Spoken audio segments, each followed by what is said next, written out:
La nuit était remplie de flammes et de fumée. L'armée de Yazid, cruelle et implacable, s'empara des survivants de Karbala. Tente et la capture des La longue marche vers Damas commença. Au nom d'Allah, le tout miséricordieux, le très miséricordieux. Aujourd'hui, nous allons voyager dans le temps pour découvrir la vie lumineuse de l'imam Muhammad al-Baqir, paix sur lui.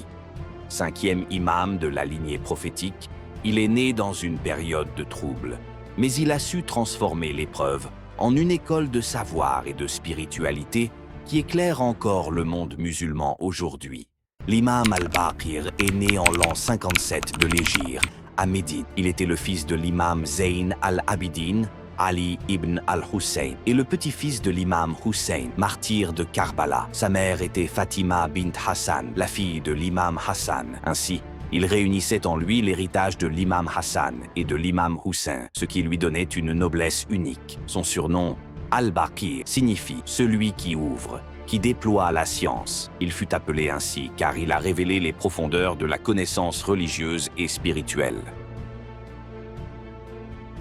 Il était une fois, à Médine, une rencontre marquante entre l'imam Muhammad al-Baqir, surnommé celui qui ouvre la science, et le jeune savant Abu Hanifa. Abu Hanifa, déjà reconnu pour son intelligence, était venu avec des questions difficiles, pensant peut-être mettre l'imam à l'épreuve. Mais l'imam Baqir l'accueillit avec douceur et sagesse. Abu Hanifa demanda « De qui vient le péché? De l'homme ou de Dieu ?» L'imam sourit et répondit calmement « Le péché ne vient pas de Dieu, car il est pur et juste. Si Dieu obligeait l'homme à pécher, alors il serait injuste de le punir. Le péché vient du choix de l'homme lui-même. » Abu Hanifa resta silencieux, surpris par la clarté de cette réponse. Puis l'imam continua. « Les gens se perdent entre trois voies. Dire que l'homme agit seul, sans Dieu, c'est faux. Dire que Dieu oblige l'homme à agir, c'est faux. Aussi, la vérité est que Dieu a donné à l'homme la raison, le choix et la guidance. Ainsi, il est responsable de ses actes. » Abu Hanifa, impressionné, s'inclina devant la profondeur de l'imam et déclara « Vous êtes vraiment la source de la connaissance. » Et depuis ce jour, on raconta que même les plus grands savants s'inclinaient devant la sagesse infinie d'Al-Baqir, l'imam qui déployait la science. À la mort de son père, l'imam Zayn al-Abidin, en l'an 95 de l'Hégire, l'imam al-Baqir devint le 5e imam. À cette époque, le pouvoir omeyyade traversait des crises et l'imam trouva l'occasion d'établir un véritable centre de savoir à Médine. Il enseigna le Coran, la jurisprudence, la théologie et la morale. Ses cours attirèrent non seulement les chiites, mais aussi les savants sunnites et même des chercheurs de différentes régions. Parmi ses élèves célèbres, on retrouve Abu Hanifa et Malik ibn Anas, fondateur de grandes écoles juridiques de l'islam sunnite.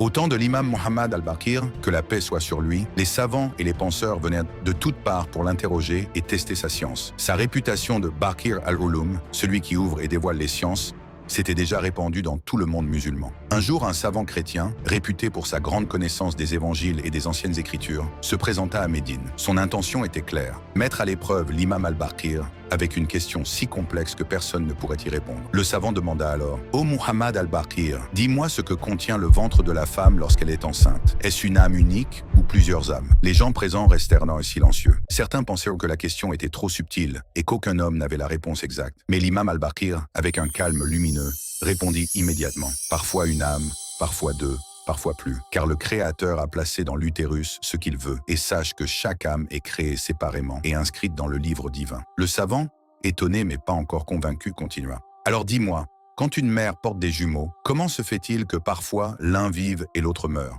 L'imam sourit doucement et répondit « Ceci est comme deux lampes allumées avec de l'huile. L'une peut s'éteindre avant l'autre selon la quantité d'huile que Dieu lui a accordée. Ainsi est la vie. Chaque âme a son temps fixé, ni avancé, ni retardé. » Le savant demanda alors « Si votre prophète Muhammad est réellement le sceau des prophètes, prouvez-moi sa prophétie à partir des livres révélés avant lui. » L'imam al-Baqir sourit doucement et récita des versets de la Torah et de l'Injil, où l'annonce du dernier prophète était clairement mentionnée, des versets que le savant connaissait, mais qu'il n'avait jamais entendus expliquer avec une telle clarté. Puis il dit « Vos écritures évoquent un prophète qui viendra monter sur un chameau, alors que les autres montaient des ânes. Qui pourrait-il être, sinon Muhammad, le prophète illettré d'Arabie, le savant chrétien? Se mit à trembler. Il connaissait ces références, mais jamais personne ne les avait utilisées avec une telle perfection. À ces mots, le visage du savant changea. Sa fierté se transforma en respect. Devant l'assemblée, il baissa la tête et dit « Jamais je n'ai entendu une explication aussi claire et profonde. Ce n'est pas une science humaine, c'est une lumière divine. » Ce jour-là, les spectateurs comprirent que la connaissance de l'imam al-Baqir ne venait pas des livres ni des hommes, mais directement de la sagesse que Dieu avait placée en lui. Et ce miracle intellectuel, ce dévoilement de science invisible, renforça encore la foi des croyants et marqua à jamais le nom de l'imam al-Baqir parmi les plus grands guides de l'humanité. Hisham ibn Abd al-Malik craignait l'influence grandissante de l'imam, surtout parce qu'il était descendant direct du prophète Mohammed. L'arme la plus fréquente utilisée par les Omeyyades contre les imams n'était pas l'épée, mais le poison, afin d'éviter des soulèvements. L'imam al-Baqir fut empoisonné par ordre de Hisham. Certains récits disent que le poison lui fut administré par Ibrahim ibn Walid ibn Abdallah, un gouverneur omeyyade. L'imam al-Baqir mourut le 7 d'Ul-Hijjah en l'an 114 de l'Hégire. Durant ces derniers jours, il réunit sa famille, leur donna ses ultimes conseils et confia l'imamade à son fils, Jafar al-Sadiq. Il fut enterré à Médine, dans le cimetière de Jannat al-Baqir, à côté de son père, l'imam Zayn al-Abidin.